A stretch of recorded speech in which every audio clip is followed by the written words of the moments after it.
Hey guys, it's an interesting video on Wild Rift. So they're back with a Graves supplementary guide, and I did mention that we're going to be releasing a new discussion video, and that will still be coming up sooner or later, but we're not really sure where we're at with that yet. So anyways, here we have a supplementary guide for Graves, and as you guys know, supplementary guides are sort of like alternative builds, and they are sort of videos that are building off the Graves complete guide. So if you guys have not yet checked out the Graves complete guide, I'll put the link down in the description as well as up in the card so you guys can do that. There we explain Graves skills, leveling order, his build, and we also go through a gameplay. Now in this one, I'm gonna go through an alternative build for Graves, and then we'll also go into the a gameplay example. So basically in this video, the build that I'm using is pretty much the same as the build I used in that video. The only difference is I no longer built Maul Reminder, and I now build Black Cleaver instead, and I built Black Cleaver first. Now we're going to go through why that is the case. Now Black Cleaver is an amazing item on Graves because first up, it makes you a little bit more tankier because it gives you that 350 health, so it makes you more tankier. And secondly, the armor shred you get on the Black Cleaver as well as the movement speed is really useful for number one, of course, killing people, and number two, chasing them down. So the real reason why Black Cleaver is so good is for two additional reasons, I guess you could say. So first up, we are in a AD heavy meta, so with Graves and his Black Cleaver, if you shred the armor of the enemy champions, your team will be able to also deal more damage to him, at least the physical damage dealers. And secondly, Graves can actually get the 5 stacks of the Black Cleaver armor shred for 25% armor shred total really quickly, because Graves' shotgun fires 4 pellets, and if all 4 pellets hits, that actually counts as 4 stacks of Black Cleaver. If he crits, which happens very often when you get to like your Solari Charge Blade, if you get hit by all 6 pellets at one shot, that is the full 5 stacks of the Black Cleaver. Now of course that only happens if you're standing literally right next to the enemies, which you do that. Sometimes you dash into their face and just shoot them. But even if you are like at your maximum attack range, with your non-crit auto attacks you still hit like 2 pellets at least, and with your crit one you hit at least 3, so you stack your Black Cleaver basically in like more or less 1 to 2 attacks. So Black Cleaver is really good on Graves because of that reason. Next we go into the Executioner's Calling, mainly for the, not Executioner's Calling, the Bloodthirster I mean. We go into the Bloodthirster for the lifesteal of course, and we start getting our crit up. Then we go for the Solari Charge Blade, of course, for a little bit of attack speed and mostly for the crit. And finally, we wrap it up with an Infinity Edge to get ourselves to 100% crit and increase our crit damage. And lastly, we go for a GA just for a bit more survivability. Now, something I will point out is that we don't actually have either a Sorrel's Grudge or a Maul Reminder. Reason why we don't actually need that is because we have the Black Cleaver, which pretty much does the same thing.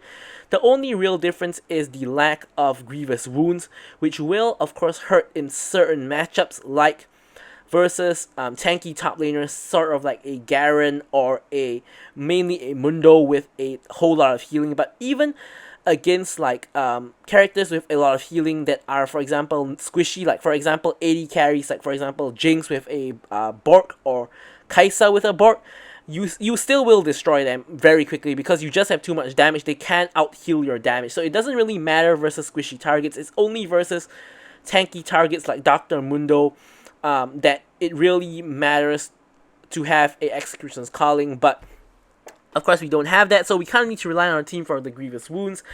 Otherwise, we can also opt into an Executioner's Calling and sell it when we get our GA. So aside from GA, another option you can go for is actually the Death's Dance, because we already have a lot of tankiness and survivability from the Black Cleaver as well as the Bloodthirster. So getting ourselves a Death's Dance increases our survivability by a lot and also gives us even more lifesteal. So that is some other options you can go for. And actually Graves, in terms of item build, has probably one of the most options out of anybody in the game, in my opinion. You can actually check that out in the complete guide where I go through literally every single item he can build. So now we're going to talk briefly about his rune. So first up, you always go for Conqueror, of course, because it's simply the best rune at the moment. You can stack it up relatively easily, and it's going to serve you the best in the long team fights. So of course they did just buff phase rush, but I really just don't think phase rush is worth it, because you don't actually really need the movement speed from the phase rush, and it doesn't give you any combat stats. So something I forgot to mention is the boots. So Graves does have armor stacking on his E, and normally you get a lot of armor on your E, so I actually really like to go for Merc Threats in majority of the game so that I can get more magic resist, and also a little bit of tenacity to reduce the time I'm CC'd. And then now we're gonna go back to the runes. So I like to go for Brutal as my first rune, just so I have a faster early jungle clear, which is of course really important.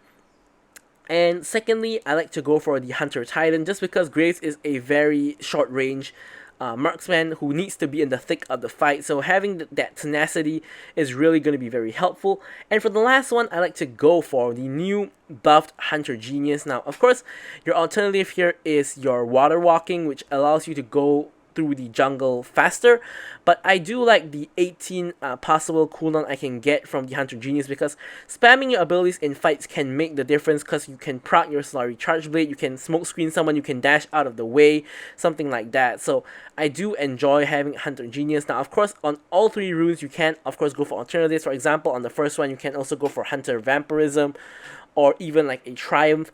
On the second one, on the Resolve rune, you can go for something like a Bone Plating as well. So you always have options. Now the runes are pretty fluid for most champions, and it's a lot about personal preference. There's no like straight up best rune for most cases nowadays. So for the spells, obviously you take Smite and Flash, and if you really want to get spicy, technically you can replace your Flash with like an Exhaust or an Ignite, because Graves has a very low cooldown dash in the late game on his E, but I personally just want the Flash because I like having that Flash to like flash over walls and etc. So yeah, so that is it going through the build and the runes. Now we're gonna jump straight into the gameplay. Alrighty, so here we have the gameplay, and here I'm just going to, of course this being a supplementary guide and all, it's supposed to be closely related to the complete guide, so I'm gonna go through like really in detail what to do as Graves. So generally as Graves, I like to start on red buff all the time, hopefully with a leech, but Graves still clears really fast even without the leech, so you don't necessarily always need it. You always want to start your E. This is a common mistake for beginner Graves, that they start Q instead of E. You always want to start your E. Reason is when you attack the jungle monsters like that, you use your E, get another stack, you get 3 auto attacks before you reload, and you start stacking your armor. You see that circle around his feet, that is your armor stacks, and you will see that at max stacks, I believe there are 3 or 4 rings, but you will start stacking up every time you dash, like that. So here, we're gonna go on to clear the Raptors. Now, Graves has 2 possible clears. He can go for a full red side clear into Skull, or a full red side clear into Gank, or he can go red, Raptors, blue, and then Scuttle. So in this game, I actually choose to go for the red Raptors into blue clear. Reason for that is because I am duo with the Nami, and I actually queued as ADC, but I got jungle instead. So I will, of course, have voice comms with her, so I do you know, kind of have better communication in that way. So yeah, so here I'm going for my blue buff, and I hit level 3. Now level 3, you do want to take your smoke screen. You don't want to take another point into Q or E, just because generally your smoke screen is very useful for the Skull fight, especially because you can actually remove vision from enemy junglers, and you can smite the Skull Crab in case it is contested. Here I was actually intending to go for the Skull Crab, but I see 2 1 HP targets over here, so I'm flashing in, going for the kill. I was actually wanting to target the Jace, but instead he was too far away, so I went for the Lux instead. If I targeted the Lux there, I at least would have gotten a trade onto the Lux when I died, but instead I just flash in, blow my flash, and die without getting any kills. Nami dies as well, so it is a horrific start to the game. And now I'm gonna give you guys a minor spoiler here, which is that the early game goes absolutely horrible for my entire team. Here Jarvan picks up the Skull, and I cannot do anything about it. I'm like 1v1 against him, and the Jinx is in trouble versus the Jace and the Lux. So, and she actually dies. So, we have no priority whatsoever, nothing much we can do. So here I'm just going to go and clear my blue side jungle since I'm already here. Now, I could have tried to go for the bot side Skull, but that is really dangerous considering how weak my team is at the moment. My mid laner is Katarina, who really isn't very strong in the early game before she gets fed. And between the Camille versus the Tryndamere matchup, I'm not too sure about how much Camille is going to help me. Of course, I do know that Camille is better than Tryndamere in a Skull fight because she does have CC on her hookshot wall dive, so that will be helpful, but I decided to just go for the safer play, not put myself any further behind than I already am, and yeah. So if you guys notice, I'm always kiting the camps when I'm Graves, and when you're Graves, you always want to do this. So basically, if you are a good Graves and you clear the jungle properly, you should be pretty much almost always at full health in the jungle. Now, of course, when you will take damage from buff and all that, but kiting the buffs and like in combination with like your smites, even in your first clear, you pretty much should be full health. So here, I'm just gonna do the Crux. Now here I have no mana at all, and the Dragon and Herald are spawning really soon. So I'm timing it such that I full clear my red, I recall and buy items, and then I'll be back on the map at the Dragon, you know, when it spawns. Alright, so here I get myself the Kindle Gem, not enough to get the Black Cleaver yet. If you get a kill in the early game, you will have enough to get Black Cleaver before even the first dragon fight. But here, as you can see, we're 4 minutes into the game and my team has 0 kills and 7 deaths. So really not the most ideal thing to do. So here is where the enemy team makes a huge mistake. The Lux and the Jace recall because they're both 1 HP. Akali has just been spotted recalling the top lane. So Jarvan is 1v1 on the Dragon. He's alone at the Dragon. His entire team is in base or walking out of base.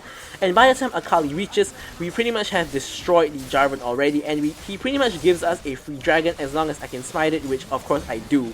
So here we are in the team fight. We're 5v4 at the moment because Jarvan is of course dead. Here I pick up the first kill already, and Tryndamere is on the chase at 1 HP, trying to trade a kill onto somebody before he dies. He isn't able to do so. I flash the wall and shoot my Q into the wall for the fast Q damage onto the Lux, and I actually pick up a triple. So off that fight, my team went from 0 kills, 7 deaths to 4 kills and 7 deaths. So just out of nowhere, boom! We're back in the game, basically, is what I'm trying to say. So Jarvan spotted at the Rift Herald. So now the lesson learned from there is that you don't want to contest the Dragon if you can. Now Jarvan made a very foolish error in the first place by doing the Dragon by himself when his whole team was in base. That is a game throwing kind of play, especially in the later game. And after Jarvan is already dead, the enemy team still came to contest the Dragon even though I was alive and I had smite. So if the enemy team didn't just do anything there, all they lose is 1 Dragon and Jarvan's life. But because they decided to just go for the contest even though they didn't have a jungler, they not only lose the Dragon and the jungler's life, but they lose 3 more people's lives as well. And I got all of those 3 kills. So now I went from like very behind to very ahead. So now, as you can see, I have 5k gold, which is the most gold in the game at this point in time. The only person close to me is pretty much the Jace, who's just about 100 gold or less behind me. I already have my Black Cleaver and I have my Vamp Scepter, so now I'm really pretty strong at the moment. Here we blast plant over to contest the Rift Herald, kind of blind, not really the best. I tried to dash in to smite the Rift Herald, but my smite I think went onto the Tryndamere or something, I'm not too sure. So here I'm dashing over the wall trying to escape, but Tryndamere manages to dash over and kill me for the shutdown. But enemy team does manage to pick up the Rift Herald, but my team just does manage to pick up 2 kills traded for my life. So overall it's a relatively even-ish trade. I wouldn't really say it's an even trade, but it is sort of not the worst trade in the world. Of course, being the jungler, sometimes you gotta put yourself in danger to contest the objectives, and that is what I had to do there. We don't actually get it, but you know, it's not the worst situation in the world. We're almost to the Bloodthirster already. Both components have been acquired, and here I'm just gonna go for a full blue side clear. As Graves, you generally full clear your jungle a lot because he's one of the fastest farming junglers in terms of just clearing the jungle. Graves is. So generally you will see Graves clearing the jungle a lot because he just clears camps so fast. Your camps should all be down like all the time, and you should be like, you know, ganking in the downtime. Of course, if you spot a gank opportunity, you always want to prioritize the gank over your camps. But what I'm saying is that a lot of times you farm so fast that you can take all of your camps. So here there is sort of like a mini ARAM going down. There's 3 enemies in the mid lane, and we know Akali is somewhere to the dragon side of the jungle. So here, nothing too much happening. I'm just going to clear the wave to make sure they don't pick up the tower. Katarina's coming back mid, so I can go back to farming my jungle. Don't want to really like compete with my laners for the farm in the lanes. You know, they need farm as well, I need farm as well. So I'm just going to pick up my jungle farm. All my blue side camps are down. My last remaining camp is the Krug. So I'm just going to clear up the Krugs, and we're going to be all good. So when it gets to a certain point in time, like kiting your camps on the first clear and all is pretty important. And even later on, like in this stage of the game, like mid to late game, it still is something really good to do, and you should still be doing it. But really, you should see that Graves, you know, when you have the items, you're gonna take 0 damage from the jungle monsters anyway, especially after you get your Bloodthirster or your Vamp Scepter, because you can lifesteal off the monsters with both the Smite passive as well as your actual lifesteal. So you should be permanently topped up in terms of health in the jungle. So here, I throw the smoke screen up to stop them from attacking the tower, and also smoke screen kind of forces a knee-jerk reaction from the enemy team to just run away from the smoke screen, which happens to all of us, including me. It's sort of like when you can't see, you just want to run out of the smoke screen, which kind of makes sense.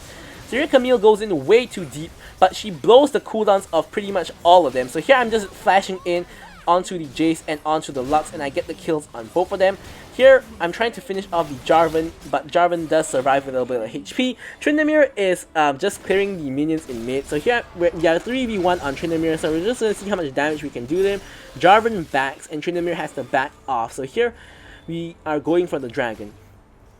Now, you cannot see the chat, of course, in the replay mode, but here I was pinging that my smite cooldown was like 20 seconds. So I was trying to tell my team to do the dragon slowly to wait for my smite to come up, because Jarvan can get here, like as you guys can see, Jarvan can get here before my smite is up. So here, my smite was 1 second off cooldown, but Jarvan smites the dragon to secure it.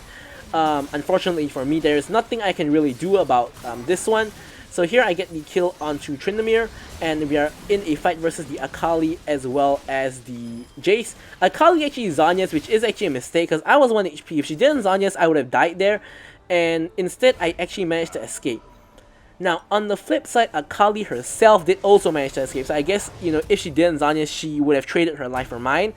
And if she did, then we both live, which is sort of what happened, I guess. So you could say it wasn't really an error, but if I was the Akali, I would have saved my cooldown and just traded the kill instead. Now, something interesting to note is Akali actually went for Crystalline Reflector as her second item, because she realizes that, you know, I'm getting very fed, and she kind of wants to get a little bit of that physical defense in, which I can respect. But it didn't really feel like it did too much. Here we sort of messed up the blast one a bit, because Nami didn't actually go over the wall. So that kind of was a little bit of a boo-boo. Here I managed to 1v2 and kill the Jarvan here. As you guys can see, Graves is really strong the moment you hit like 2 items. And here Lux you know, goes for the chase, and of course because of that she's gonna die, because she can't survive Graves' damage. So here Camille picks up the Herald. I used my smite in the fight already, so I don't have smite for the Herald, but it doesn't really matter because we're gonna get the Herald anyway. Speaking of the Herald, we're gonna clear the enemy's Herald, which is in the bot lane. I know what they're trying to go for there, which is to try to distract us with the Herald, but unfortunately for them, we do manage to secure the Herald, and then we also managed to clear their Herald, which pretty much means that their Herald did absolutely nothing. So a little bit unfortunate for the enemy team in this circumstance. So here I'm back to farming my jungle.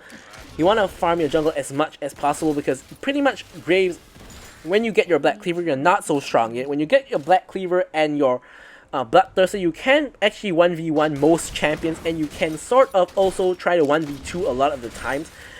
And every single other item breakpoint you hit after that, you're going to be really, really strong. Like when you hit your Slurry Charge Blade, you'll have insane damage.